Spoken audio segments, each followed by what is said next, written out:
that wanted me to ask a question about outside interference to our democracy. Klaus Schwab is the head of the World Economic Forum, and he bragged how his subversive WEF, World Economic Forum, has, quoted, infiltrated governments around the world. He said that his organization had penetrated more than half of Canada's cabinet.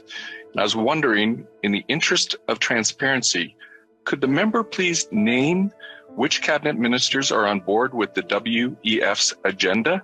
My concern is the deputy. Order. I know that the member was in a really good question there, but the audio is really bad and the video is really bad as well. And I apologize. I don't know if the member. Okay, let's try again. The honourable member for Timmins James Bay. Mr. Speaker, that member is promoting open disinformation. That's not debate. We have to call out disinformation. We'll get into debate again. And I have to say, when I mention now names like Mrs. Merkel, even Vladimir Putin and so on, they all have been young global leaders of the World Economic Forum. Mm-hmm.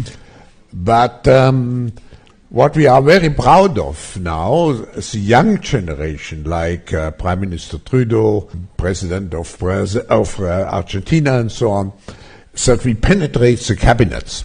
So yesterday I was at a reception for Prime Minister Trudeau, and I know that half of this cabinet, or even more half of this cabinet, are for our actually young global leaders of the World Economic Forum.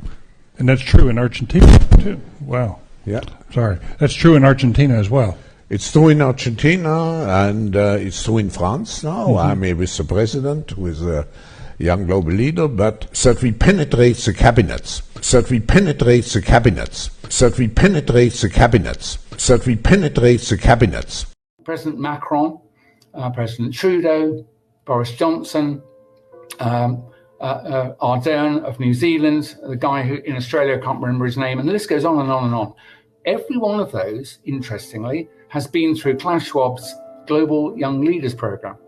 And Merkel was back in the 90s. These people are deep. They've been planning something like this by inference for 20, 30 years, possibly longer. But also the leaders of very many G20 countries are actually Schwab's men and women. And that's the Deputy Prime Minister of Canada is the deputy of the World Economic Forum.